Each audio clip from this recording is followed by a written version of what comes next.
السلام علیکم، کیا حال ہے آپ سب کا؟ امید ہے سب خیریت سے ہوں گے۔ آج کافی دنوں کے بعد ویڈیو بنا رہی ہوں۔ میں نے انسٹاگرام پہ بتایا تھا، آپ میں سے بہت سارے لوگوں کو شاید پتہ بھی ہوگا کہ میرے سسر کی وفات ہو گئی تھی، تو اس وجہ سے دل بھی نہیں چاہ رہا تھا اور ہمت بھی نہیں تھی کوئی ویڈیو بنانے کی۔ بہت سارے لوگ پوچھ بھی رہے تھے کہ کیا ہوا تھا، کیونکہ میں نے کبھی ذکر نہیں کیا تھا کسی بھی ویڈیو میں کہ ابو بیمار ہیں یا کہ ان کا کوئی علاج وغیرہ چل رہا ہے۔ اور آپ لوگوں میں سے بہت سارے لوگوں کے تعزیتی پیغام بھی آئے ہوئے تھے، تو آپ سب کو بہت شکریہ جنہوں نے دعائیں بھیجی ہیں اتنی اور تعزیت کی۔ اور بہت سارے لوگ جاننا بھی چاہ رہے تھے کہ آخر ایسا کیا ہوا کہ 2 ہفتوں کے اندر اندر ہی ابو جو ہیں وہ اس دنیا سے چلے گئے۔ تو ابو کو ہمارے پاس آئے تقریباً 1 سال ہوا تھا۔ 25 نومبر 2021 کو ابو آئے تھے ہمارے پاس۔ تو آپ سب کو پتہ ہی ہوگا، جو کافی عرصے سے چینل دیکھ رہے ہیں، کہ ہم لوگ یو کے سے، جرمنی سے یو کے بھی اسی وجہ سے ہی شفٹ ہوئے تھے کہ میرے پیرنٹس اور جو میرے ساس سسر ہیں ان کو ہم نے اسپانسر کیا ہوا تھا۔ تو تقریباً 1 ڈیڑھ سال سے ابو ہمارے ساتھ تھے۔ کوئی بھی ایسا میڈیکل ایشو نہیں تھا ان کو، جس میں شوگر وغیرہ تو ہوتی ہے اس ایج میں، یا جو نارمل میڈیکیشنز بلڈ پریشر وغیرہ کے ابو لیتے تھے، لیکن اس طرح سے جس طرح ایک کرونک ڈیزیز ہوتی ہے اس طرح سے نہیں تھے۔ بالکل ماشاءاللہ ٹھیک ٹھاک چلتے پھرتے، بچوں کو اسکول سے پک کرنا، پھر اس کے بعد بس پہ جیسے باہر بھی چلے جایا کرتے تھے، بچوں کو چھٹی والے دن پارک بھی لے جاتے تھے۔ ایک اچھا ایکٹیو لائف سٹائل تھا ان کا۔ بس یہ دسمبر میں کچھ دن پہلے سے ابو کہنا شروع ہو گئے کہ جیسے پیٹ میں ہلکی ہلکی درد ہے، تو وہ بھی اتنی سویئر نہیں تھی جیسے گھر میں انسان ہوتا ہے نا، نسخے کرتے ہیں ہم لوگ کہ اچھا کہوہ بنا دیا یا چورن وغیرہ کھا لیا، اس سے فرق بھی پڑ جاتا تھا۔ تقریباً ہفتہ 10 دن اس طرح ہلکا ہلکا درد رہا، تو میں نے ابو سے کہا کہ ابو ویکینڈ گزرتا ہے نا، تو ایک دفعہ ڈاکٹر کو دکھا لیتے ہیں، کیونکہ آن اینڈ آف درد آتا جاتا رہتا ہے تو یہ ٹھیک نہیں ہے۔ تو یہ جمعے کی بات ہے جب میں نے ابو سے ایسے کہا نا، تو ہفتے والے دن شام کو ابو کے درد جو ہے وہ تھوڑا زیادہ ہو گیا۔ پھر ابو نے ایسے دوائی وغیرہ کھائی تو ٹھیک ہو گئے۔ سنڈے کی صبح کو، یہ تقریباً 17 دسمبر کی بات ہے، 17 نہیں 18 دسمبر کی بات ہے، یہ صبح کے ٹائم نا ابو کو بہت زیادہ وامٹنگ بھی ساتھ میں سٹارٹ ہو گئی اور درد جو ہے وہ تیز ہو گیا۔ تو ہم نے جلدی سے ایمبولینس کو کال کی۔ اس دن ایمبولینس کی اسٹرائک تھی، تو 2 3 دفعہ ہم نے کال کی، لیکن ایمبولینس کا یہی تھا کہ ہم 5 6 گھنٹوں سے پہلے نہیں آ سکتے۔ تو درد جو ہے وہ ابو کو بہت زیادہ بڑھنا شروع ہو گیا، تو ہم نے سوچا کہ اب ایمبولینس کا ویٹ کرنے کا کوئی فائدہ نہیں ہے، ہم ڈائریکٹ نا ایمرجنسی لے جاتے ہیں۔ ایمرجنسی جاتے تک ابو کو درد اتنا شدید ہو چکا تھا کہ وہ ہم سے بھی دیکھا نہیں جا رہا تھا کہ اتنی زیادہ ان کو تکلیف تھی۔ بہرحال ایمرجنسی لے کے گئے، وہاں پہ پھر باری آئی ان کی، اور اس کے بعد پھر انہوں نے ایڈمٹ کر لیا ابو کو، ساتھ ہی ان کے ٹیسٹ وغیرہ سٹارٹ ہو گئے۔ تو شام کو جب ساری رپورٹس آئی ہیں تو اس ٹائم ہمیں ڈاکٹر نے کہا کہ ابو کو پینکریاٹائٹس ہے۔ پینکریاٹائٹس بیسیکلی ہوتا کیا ہے کہ جب آپ کے پتے میں پتھری ہوتی ہے، اور وہ پتھری جو ہے وہ اس کا انفیکشن ہو جاتا ہے، تو وہ ساتھ ہی آپ کے لبلبے کو کا بھی انفیکشن کر دیتا ہے، ساتھ ہی اس سے بعض دفعہ اگر زیادہ سیویئر انفیکشن ہو تو لیور کو بھی افیکٹ کرتا ہے۔ تو اس وقت بھی ہمیں اتنا نہیں ہوا، ہمیں یہ تھا کہ پتے کی پتھری ہے، یہ تو آج کل تو یہ تو ہر دوسرے بندے کو ہوتی ہے، میری اپنی فیملی میں بہت سارے لوگوں کے پتھری کے آپریشن ہوئے ہیں اور وہ ٹھیک ٹھاک ہیں بالکل۔ تو ہمیں یہی تھا کہ انفیکشن ختم ہوگا، اس کے بعد آپریشن ہو جائے گا اور ٹھیک ہو جائیں گے ابو۔ بہرحال ابو کو انہوں نے ایمرجنسی وارڈ سے سرجیکل وارڈ میں شفٹ کر دیا کہ ہم انفیکشن کے لیے اس کو سیٹل ڈاؤن کرنے کے لیے ابو کو دوائیاں دیں گے، اور اس کے بعد پھر جب وہ ٹھیک ہو جائیں گے پھر 6 ویکس کے بعد ان کا جو ہے وہ آپریشن ہوگا۔ تو اس کے بعد ساتھ ہی انہوں نے اینٹی بایوٹکس بھی سٹارٹ کر دیں، ساتھ ہی جو آئی وی فلوئڈز ہوتے ہیں وہ بھی سٹارٹ کر دیے۔ تو جب پینکریاٹائٹس ہوتا ہے، جب لبلبے کی سوزش ہوتی ہے تو جسم میں پانی کی بہت کمی ہوتی ہے، تو اس کمی کو پورا کرنے کے لیے فلوئڈز لگاتے ہیں جسم میں۔ اب ہوا یہ کہ شروع کے 2 3 دن جو انہوں نے کافی فلوئڈز لگائے، لیکن وہ جو فلوئڈز تھے وہ بجائے اس کے کہ وہ وینز میں ٹھہرتے، سارے جو فلوئڈز تھے وہ جسم کے سافٹ ٹیشوز میں جانا شروع ہو گئے، جس سے جسم میں پانی بھرنا شروع ہو گیا۔ اب کیونکہ جب انہوں نے آپریشن وغیرہ بھی کرنا ہوتا ہے تو وہ پہلے پوری وہ باڈی کا دیکھتے ہیں کہ آپریشن جو ہے وہ اس سے پہلے انسان کا اس قدر ٹھیک ہونا ضروری ہوتا ہے کہ وہ آپریشن کا جو شوق ہے اس کو برداشت کر سکے باڈی. تو انہوں نے ساتھ ہی، کیونکہ ابو ہارٹ پیشنٹ رہ چکے تھے، تو انہوں نے ساتھ ہی ہارٹ کا بھی ٹیسٹ سٹارٹ کر دیے، اور کڈنی اور لیور کا جو فنکشن ہے وہ تھوڑا سا لوور سائڈ پہ آ رہا تھا. تو بعد انہوں نے کافی سی ٹی اسکینز وغیرہ بھی کیے، تو اس ٹائم پہ پتہ چلا کہ ابو کے ہارٹ میں کلاٹ ہے، اور اس کلاٹ کو ختم کرنے کے لیے انہوں نے بلڈ تھنرز وغیرہ دینا شروع کیے، جس سے تاکہ آہستہ آہستہ جو ہے وہ کلاٹ جو ہے وہ ڈیزولو ہو جائے. دوسری طرف ابو کا جو آئی وی فلوئڈز دے رہے تھے وہ کیونکہ سافٹ ٹیشوز میں جا رہے تھے، تو وہ پانی جو ہے وہ لنگز میں بھرنا شروع ہو گیا، اور وہ بھی اس طرح سے بھرنا شروع ہو گیا کہ وہ ایک جگہ پہ جمع نہیں ہوا، وہ پورے لنگز میں پھیل گیا پانی. اگر ایک سائڈ پہ ہو تو وہ ڈاکٹر جو ہیں وہ سرنج کے ذریعے اس کو نکال دیتے ہیں، لیکن وہ کیونکہ پورے لنگز میں ایونلی پھیلا تھا، تو اس کا کوئی جیسے وہ اس کو ٹھیک کرنا ڈاکٹرز کے نزدیک وہ بہت مشکل تھا. اب کنڈیشن کچھ اس طرح سے ہو گئی تھی کہ کڈنی کا فنکشن بہت لوور سائڈ پہ ہو گیا، لنگز میں پانی آ گیا، ہارٹ میں کلاٹ آ گیا. زندگی کے جو 3 مین آرگنز ہوتے ہیں وہی تینوں جو ہیں وہ آپس میں کوپ اپ نہیں کر پا رہے تھے، اور انفیکشن اتنا شدید تھا کہ کوئی بھی اینٹی بایوٹک جو ہے وہ اثر نہیں کر رہی تھی. تو شروع کے پہلے ویک میں تو ہم لوگ بھی اتنا نہیں گھبرائے تھے کہ انفیکشن ہی ہے آخر ٹھیک ہو جائے گا. ساتھ میں ڈاکٹرز جو ہے وہ بھی ابھی کہے تھے کہ ابھی ہمارے پاس اور ہائر ڈوزز ہیں ان اینٹی بایوٹکس کی، جس سے ہمیں امید ہے کہ فرق پڑے گا.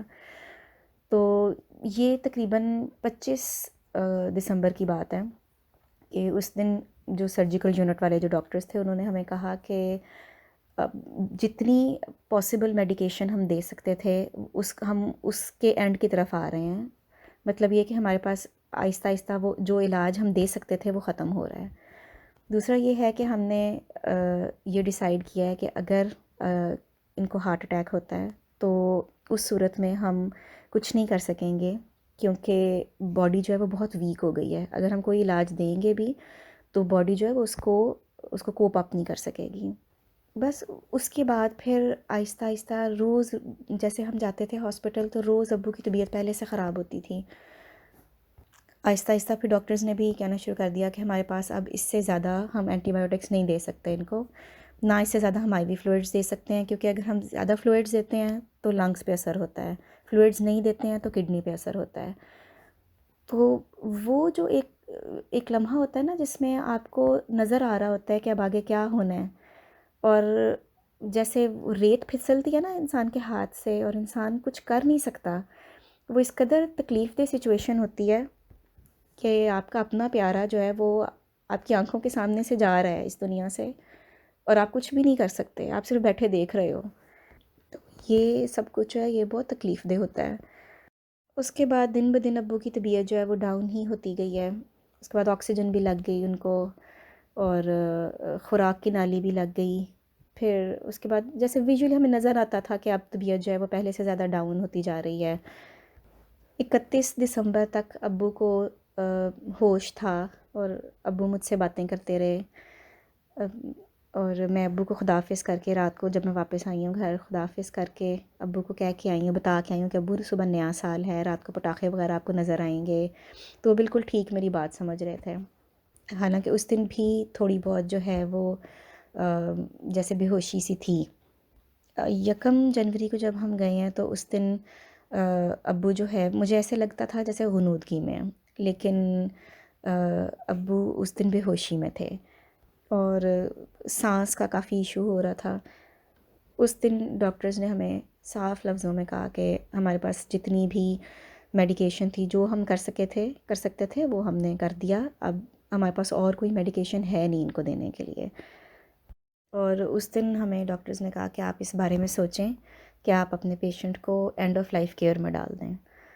تو اس وقت ہمیں کافی شوق لگا کہ یہ کیسے ہو سکتا ہے کہ کچھ بھی اثر نہیں کر رہا، اور کوئی میڈیکیشن ایسی نہیں ہے کہ جس سے ان کو کچھ بھی فرق پڑ جائے. لیکن خیر ڈاکٹرز کو بھی آئیڈیا ہوتا ہے پیشنٹس کی کنڈیشن کا. پھر بھی انسان کو آخر تک خدا تعالیٰ کے اوپر ایک انسان کو ایک یقین ہوتا ہے نا کہ شاید اللہ تعالیٰ تو معجزے کر سکتا ہے، شاید خدا تعالیٰ جو ہے وہ ابو کو ٹھیک کر دے.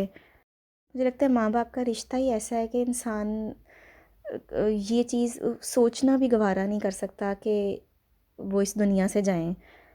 بہرحال اس دن رات کو جب ہم گھر آئے ہیں تو تقریباً 2 بجے ہمیں ڈاکٹر کی کال آئی کہ آپ کے پیشنٹ کی طبیعت کافی خراب ہے، تو ان کا سانس کافی اکھڑ رہا ہے، اگر آپ لوگ آنا چاہتے ہیں تو آ جائیں۔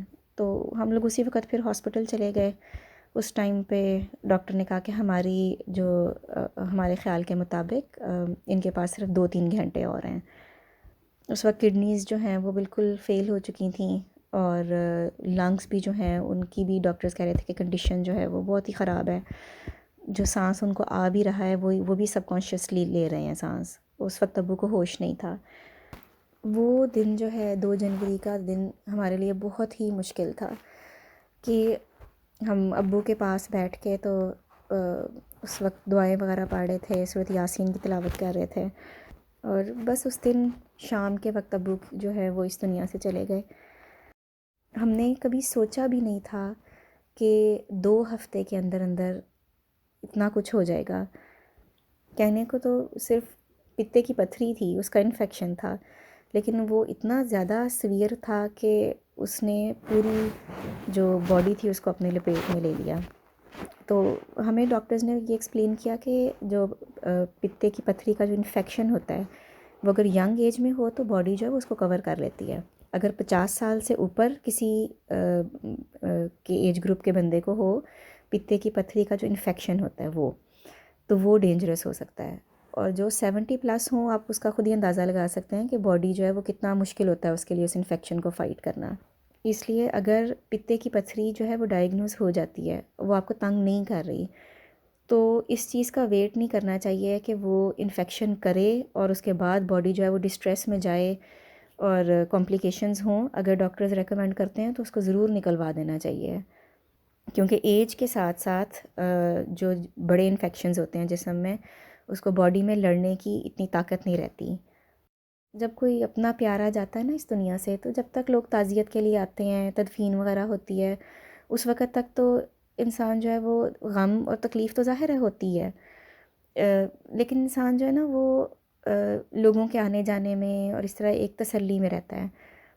جب انسان واپس اپنی روٹین میں آتا ہے نا، تو پھر اس چیز کا اندازہ ہوتا ہے کہ کوئی آپ کی زندگی سے جب جاتا ہے تو اس کی کتنا بڑا ایک خلا آ جاتا ہے۔ جیسے بچوں کو اسکول ڈراپ کر کے میں گھر آتی تھی تو ابو اس وقت ناشتہ کر رہے ہوتے تھے، چائے پی رہے ہوتے تھے، تو اس ٹائم ہم بیٹھ کے کتنی دیر باتیں کرتے تھے۔ یا شام کو جب میں چائے بنا کے ابو کے کمرے میں لے آتی تھی تو میں، امی، ابو، بچے، ہم لوگ سارے اس ٹائم پہ بیٹھ کے بہت ساری باتیں کرتے تھے۔ تو چھوٹی چھوٹی کتنی ساری باتیں ہوتی ہیں، کتنی یادیں ہوتی ہیں انسان کی جو بس ایسے رہ جاتی ہیں۔ آپ سب کا بہت شکریہ جنہوں نے تعزیت کا اظہار کیا، دعا کی۔ آگے بھی ہمیں دعاؤں میں یاد رکھیے گا، اور میری بھی دعا ہے کہ اللہ میاں سب کے والدین کو جو بیمار ہیں ان کو صحت عطا فرمائے۔ جس طرح والدین کے لیے اولاد کی تکلیف دیکھنا جو ہے وہ بہت مشکل ہوتا ہے، اسی طرح میں سمجھتی ہوں اولاد کے لیے بھی اپنے ماں باپ کو تکلیف میں دیکھنا آسان نہیں ہوتا۔ تو جس کے والدین جو ہے وہ بیمار ہیں، اللہ تعالیٰ ان کو جلدی سے شفا عطا فرمائے اور ان کو صحت و تندرستی عطا فرمائے۔ آپ سب کا بہت شکریہ۔ اگلی ویڈیو میں آپ سے ملاقات ہوگی، تب تک کے لیے اجازت دیجیے۔ اللہ حافظ۔